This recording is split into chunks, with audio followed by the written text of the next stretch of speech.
ठीक है ना, तो आराम मिल जाता है। लाल रक्त कोशिकाओं की बहुत कम संख्या वाले व्यक्ति को चिकित्सीय रूप से क्या माना जाता है कि सर उसको एनीमिया हो गया है। श्वसन वर्णक हीमोग्लोबिन किसमें उपस्थित होता है बताइएगा, हीमोग्लोबिन। सर हीमोग्लोबिन के कारण लाल रक्त कणिकाएं लाल हो जाती हैं। अगले पाएंगे, निम्नलिखित में से कौन सा रक्त घटक थक्के के निर्माण में सहायता करता है, ठीक है बताओ, थक्के के निर्माण में सहायता करता है।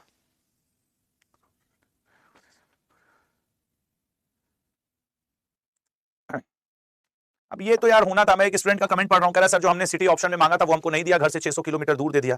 यार ये एसएससी का थोड़ा है, अब मैं क्या ही इसमें बोलूं, कोशिश करना कि एग्जाम दो, ठीक है, एग्जाम मत छोड़ना। लाइट एंड साउंड, विज्ञान के लिए विल ब्रॉड स्नेल का सबसे महत्वपूर्ण योगदान कौन सा नियम, स्नेल का नियम। सर स्नेल ने नियम दिया था लॉ ऑफ रिफ्रैक्शन। दृश्य प्रकार की तरंग दैर्ध्य क्या होती है, what is the wavelength range of visible light.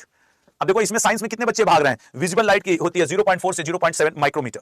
प्रकाशिकी में कौन सा शब्द लेंस के डायफ्राम के प्रवेश द्वार को संदर्भित करता है, जो स्थानिक रूप से प्रकाश के संचरण को सीमित करता है। In Q.3 in optics, which term refers to the entrance of a lens diaphragm that specially limits the transition of light to limit। ये तो भाई अपार्चर। अगले पाएंगे, सोलर कुकर में निम्नलिखित में से किसका उपयोग, कुछ क्वेश्चन ऐसे आएंगे जो आपको टफ रहेंगे, उसके लिए क्या कर सकते हो। सोलर कुकर में निम्नलिखित में से किसका उपयोग किया जाता है, दर्पण का, ठीक है ना, मिरर का। फोटो इलेक्ट्रिक इफेक्ट प्रकाश की किस प्रकृति को दर्शाता है, photo electric effect. Sir photo electric effect कार्य प्रकृति। अगले पाएंगे, एक प्रतिबिंब जिससे स्क्रीन पर प्राप्त किया जा सकता है उसे क्या कहा जाता है बताओ लाल। सर उसे हम लोग कहते हैं real image, real image.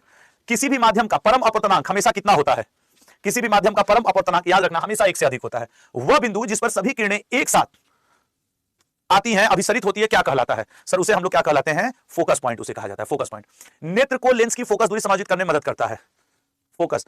fill in the blanks helps Q.9 fill in the blanks helps the eye adjust the focal length of the lens that call clearly body. अगले पाएंगे, सूर्य से उत्सर्जित होने वाला हानिकारक विकिरण है, सर उसे तो हम लोग परावैंगनी कहते हैं। साइंस में लंका लग रही है ना, वैसे साइंस 2 ही 4 क्वेश्चन या 2 रहता है, साइंस इसमें ज्यादा नहीं आता है। अब गलती से इस बार आ जाए अलग की बात है, क्षमा करिएगा, लेकिन साइंस अभी तक का इतिहास है 1 ही 2 क्वेश्चन आता है। मनुष्यों में ध्वनि स्वयंत्र द्वारा उत्पन्न होती है, स्वयंत्र को किस नाम से जानते हैं, सर उसको हम लोग लैरिंक्स के नाम से जानते हैं। ध्वनि की तीव्रता किस में मापी जाती है, सर ध्वनि की तीव्रता डेसिबल में मापी जाती है। दिए गए विकल्पों में से कौन सा प्रतिध्वनि उत्पन्न करता है, ठीक है, जब वो ध्वनि परिवर्तित होती है तो प्रतिध्वनि आता है। संपीड़न और विलयन, compression and refraction are caused by variation in which of the following. ये वाला एक ऐसा सेक्शन है जिसमें लोग फेल खा रहे हैं, वायुदाब। वह पदार्थ या विषय जिसके माध्यम से ध्वनि संचरित होती है उसे आप क्या कहते हो। द सब्सटेंस और medium through which sound is transmitted is called, medium ही कहते हैं। एक रेडियो द्वारा उत्पन्न ध्वनि में द्वारा वृद्धि होती है, बताना। तो सर इसका राइट आंसर किसके द्वारा हो जाएगा, बी, इंक्रीजिंग द एम्पलीट्यूड, आयाम में वृद्धि करके, आयाम में। अगले पे आएंगे, स्पष्ट प्रतिध्वनि सुनने के लिए ध्वनि स्रोत से बाधा की न्यूनतम दूरी, सर 17.2 मीटर। निम्नलिखित में से किस माध्यम में ध्वनि, सर ठोस द्रव गैस, तो सबसे तेज तो ठोस में होती है, स्पीड ऑफ साउंड। निम्न में से किसमें ध्वनि का वेग 25 डिग्री सेंटीग्रेड पे सबसे अधिक होगा, तो सर जो सबसे ज्यादा ठोस होगा दैट इज एल्यूमिनियम।